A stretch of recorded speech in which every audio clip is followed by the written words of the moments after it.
Questions? As a coach, is there any advice you can give Mike? All the hard work he's put in, now he's going to be out a little bit. Just to Yeah, obviously it's unfortunate anytime that one of your guys gets hurt. That's part of the game. I hate it for Mike. He's worked extremely hard and had prepared himself to have a big year.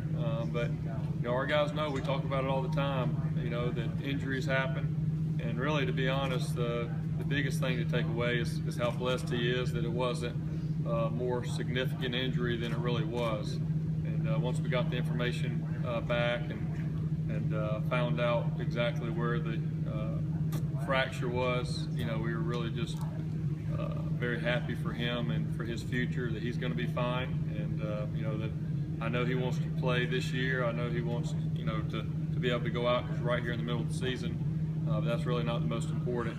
Most important is that he gets healthy and is off the field, is able to be able to live a long life and have a chance to play football again. And we have every assurance that he'll be able to do that. But you can't play the game scared. That's what I talk to the wideouts and skill guys all the time. You got bigger, faster, stronger athletes going out there, and in order to do what they do, you got to be able to play fearless. And he did. He had a heck of a drive and ended with a touchdown. And so I have no doubt he'll be back. He was the first one. We had 6:30 meetings this morning, and Mike was the first one to show up. And I thought that meant a lot, that he was there, and he'll be able to help coach and help with that group here as we go over the next few weeks while he's recovering. How difficult is it when you see him down on the field and you've got all this responsibility for him, but you've got a job to do it and reel the other guys back? Yeah, my first questions, I went through the checklist, was his knees okay? Did he break a leg? Is his ankles okay? And really, Mike's kind of been a dramatic guy. He's got banged up before in practice. He ran into a ball machine one time over there in the indoor. He's always kind of been a dramatic guy. When he gets hurt on the ground, he's down a little longer than the normal players. So really, to be honest, I thought he was going to be okay once I heard it didn't have anything to do with knees or shoulders or ankles. And but then, once we kind of found out it was a little bit more serious, you hate that. And you could see, the other guys on the field, Deshaun, and those wideouts. That's one of their guys. And but the best part that came out of it is just to know that it could have been a lot more serious than it was, and he's blessed to be able to come out of a hit like that where he is with a small fracture, and something that'll be 100% healed here with time. What have you been told, doctors, how long it takes a fracture to heal? Yeah, I think kind of what Coach Sweeney said yesterday is probably the best way to phrase it. They're going to reevaluate it in 6 weeks. If it was one of us that's not playing football, I think after 6 weeks you could probably take the brace off and be okay. But coming back to play a sport where you got a helmet on and there's a lot of hitting going on, that's probably a little bit different than the average person. So, for us, we're going to give him plenty of time. We've got great doctors that'll be looking at him and be able to give us updates. We'll get another update later on this week, and each week how the healing's taking place. And then the other guys in the room, are just got to get together and go to work and be able to pick up for anything that we'll miss with Mike being off the field. And that's 6 weeks, and that's halfway through the season, so you really start making plans and not being there throughout the entire year. Yeah, I think the best way for us to go about it is to plan on him not being there, and then if something does happen and he's able to heal and everybody clears him, great. But that's so far away. Really, we're looking at this week. We can't even really think about 6 or 7 weeks from now.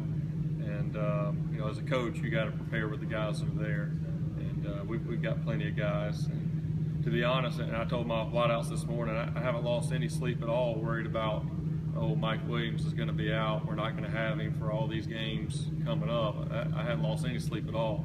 All my thoughts just been on him and being disappointed for him that he's not going to be able to be out there. But we're going to be perfectly fine. I told my guys this morning, there's not anybody in the country that's going to feel sorry for the Clemson wide receivers.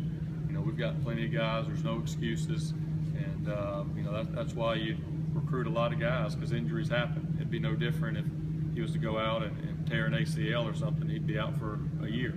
And so, you know, our guys are ready for it, and we've prepared in fall camp. You know, Mike's a guy that we knew was going to get a lot of balls, and when you get a lot of balls, you put yourself in more of a risk situation. So, you know, we've been preparing, knowing that, you know, those guys have a tendency to get injured as the year goes on. You're not going to be able to stay healthy all year long. So we've cross-trained some guys. You know, Sharon Peak has played a lot of ball at the 9-man position, even though has been our starting 5-man. He's played a lot of ball this fall camp and this spring at the 9-man spot. So I don't think there'll be a huge transition for him.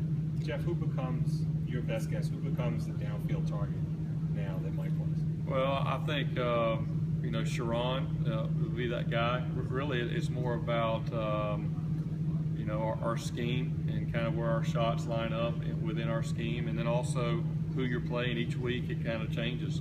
You know, last week we were playing a team that really liked to play off, so you had a lot of the quick game, and then as soon as you get guys that come up, and these guys this week will be a little bit more aggressive and get up in your face and play a little bit more man coverage. But Sharon's a guy, you know, since he's been back from his injury and getting back full speed, he's had a really good fall camp. He had a 72-yard touchdown in a big scrimmage for us, and he's caught plenty of balls. So I think he'll be one of those guys. And I think also Artavis Scott, you know, he's really worked hard on developing his down the field receiving skills, and you know, we're not able to see it this past weekend because of the scheme that Wofford was running, but you know, I think he'll be able to bring something on there as well. And you know, I think also a few of those younger guys. You know, really the message to my guys this morning is, you know, we're not going to make up for Mike Williams' production in one player.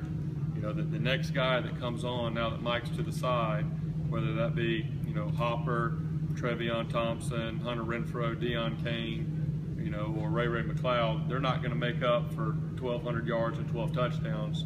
But as a group, we can make up for that. You know, it's an extra 100 yards per receiver in that room, so it's an extra 10-yard catch per game. And so that's really the message to all the guys in the room is, hey, we don't have to have one guy come in and try to replace Mike, but as a group, and as many guys as we're rolling and as many playmakers that we have in the room. And then also you got a guy like Jordan Leggett, who now has really come on, and I think Jordan's going to be a bigger factor for us down the field as well. So, you know, our concern really has been all about Mike, and I think we feel very confident with those guys in that room and with the quarterback we have that we'll be able to take plenty of shots down the field. Jeff, where you took the bar with this opening game, and I get the sense that everybody still feels good about your performance Saturday and how somewhat seamless it was in the first half. The standard line is the most improvement we're going to see is from week 1 to week 2. How tough is that going to be to show that kind of a substantial improvement? Well, I think you know, there's a lot on tape to correct. You know, sometimes you can go out and you know, you play well, score a bunch of points, you move the football, and everybody goes home and feels really good about it. But as coaches, when we start grading the tape, you know, there's a lot of stuff to improve, and but it's nice to be able to make those improvements and make those changes after a win, and not have to wait till a big loss to be able to get serious about some of these things that they need to correct. And really, it's technique, fundamentals. It's you know, getting out there the very first time and playing. Sometimes you get excited, you get juiced up, and you forget about some of the details. So, you know, I think there's a lot to correct. Number one, now seeing you know, seeing that progress, we're playing a really good team in App State. I think their defense last 7 games, last 6 of 2014, and then first game in 15, they're averaging giving up 255 yards total defense, which is pretty strong. So we're going to have a confident defense that's coming in here. They'll create some more challenges for us than maybe we had last week. And but you know, that's how our schedule is going to be. It's going to continue to get harder each week. So you know, I think really that Coach Sweeney's message has been the same since day one for our players. Is it's all about us, and yes, we did some good things, but we got a lot of things that we can correct and a lot of things that we need to improve on if we're going to have a chance against a few of these other teams down the road. Coach, I asked Ray how he's managed to look so polished with his route running and his blocking as a wide receiver already. He attributed that to being really a student of the game. Is that something that stood out to you about him, his acumen, his dedication to learn the game? Yeah, I think as freshmen, I've seen two different type of freshmen that come in. You have the majority of them come in and they don't know what they don't know, and they have to go out there in the game to kind of figure out, oh, that's why you've been telling me that for the last month and a half. Now I see. Now I'm going to go get it corrected. And then you have the other ones that come in that understand that it's going to take more than just talent to be able to execute at this level. And Ray was one of those guys, that came in and wanted to be a student of the game and takes good notes. He sits next to Artavis in the meeting room. Them guys are going back and forth over all the small details, much like some of our other older guys did with Artavis whenever he was coming in. But I've been very pleased with Ray, and I mean it went exactly like I was hoping for him as a freshman in his first game. There was no big eye moment or anything like that. I mean he went out there and you would have thought he's been playing for us for 2 or 3 years. That's also the offensive coordinator.